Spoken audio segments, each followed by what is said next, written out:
Hi guys! Good day! This is Carl and I sell properties. So today guys, pag-uusapan natin yung mga dapat nyong malaman bago kayo mag-reserve or mag-down payment ng property here at Eastland Heights, Antipolo, Rizal. Okay? So, i-breakdown natin yan guys. Developer cost breakdown. So, kasama dito yung miscellaneous and transfer fees. Okay? Para saan nga ba itong mga to? So, ito yung pambayad sa paglipat ng title sa pangalan ninyo, guys. From developer to pangalan ninyo. Okay? So, possible or approximately 7% ng total contract price ito, guys. So, ayun yung mga dapat natin paghandaan. Okay? So, pangalawa, bank processing fees. Okay? So, para saan nga ba yung bank processing fees? So guys, ito, yung bank processing fees, kasi kailangan talaga may magbayad tayo ng fees sa bangko. For example na lang guys, merong mga client na nagpa-approve ng 10 million. Okay, so for example, na-approve sila. Tapos nagbago bigla yung isip nila. Hindi yan nila kukuhanin. Okay, so kung walang bank processing fees, so sayang naman yung effort ni bangko, di ba? Tinrabaho nila yung approval ninyo kasi hindi naman ninyo kukuha. So, at saka kung walang bank processing fees, maraming client na, patry nga ako. Try ko nga kung ma-approve ako dito. Try lang naman wala namang bayad, di ba? So, kaya nagkaroon ng bank processing fees para malaman lang natin kung seryoso talaga yung mag-a-apply ng approval. So, nakapaloob dito yung bank appraisal fee, bank processing fees, and loan approval fees. Okay? Pag ita-take out mo sa bangko, ha? Pero kung cash payment ka naman, no need na bangko. Pero kung cash ka lang, okay? Pero kung ilo-loan mo, for example, yung 10% down payment, tapos yung 90% balance, i-take out mo sa bangko, bank financing. Ayun. Dito na siya papasok, yung bank processing fees. Okay? So, utility, connection, and HOA membership fee. Okay? Ito naman yung pambayad sa Meralco or water connection. Okay, for example, house and lot yung nabili ninyo, minsan lang nakasunod dito move-in fees. Okay? So, move-in fees, approximately 1% to 1.1%, depende yata sa location to guys. Okay? Make sure din muna natin bago tayo magpirma ng contract. Okay? So, naglalaro lang dun yan guys.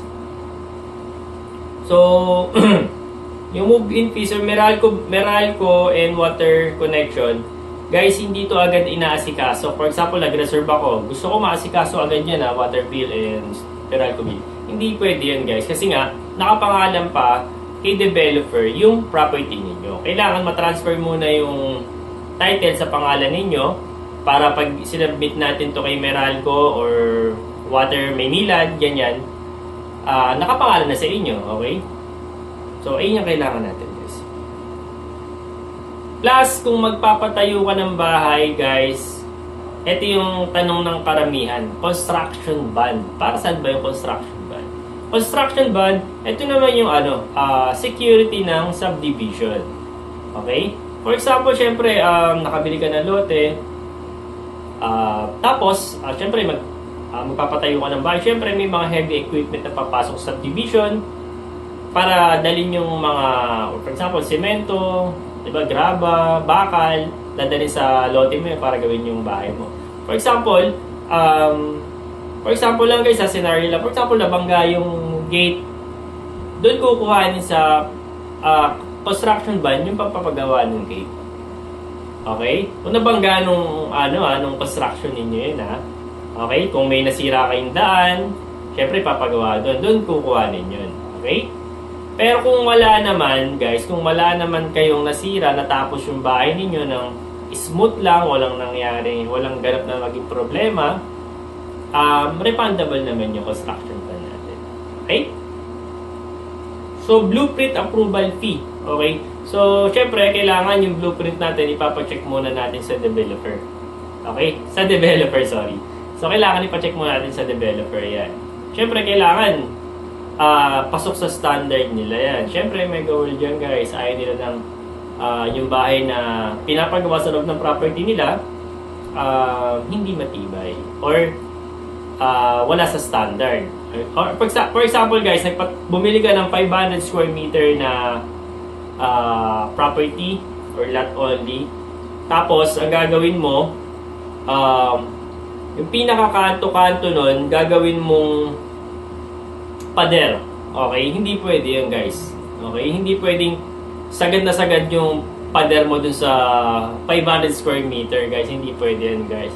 Ang kailangan, meron tayong open space or open area. Okay? Ayun yung standard ni Eastland Heights Antipolo. Okay? So, ayan guys. Ayun lang naman yung mga kailangan natin malaman. Then, syempre, humingi ka ng official sample computation sa agent mo para makita mo lahat i-breakdown from total contract price, down payment, move-in fees, okay, tax, registration fees, hanggang sa estimation ng bank. Mabibigyan naman natin yung estimated monthly. Estimated lang.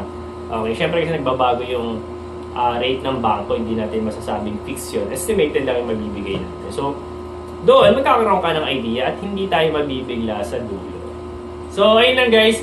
Kung gusto nyo mag-tripping guys, message nyo lang ako kung anong araw, anong oras kayo available para ma-set kayo yung tripping nyo. Okay? Again, this is Carl and I sell property. See you!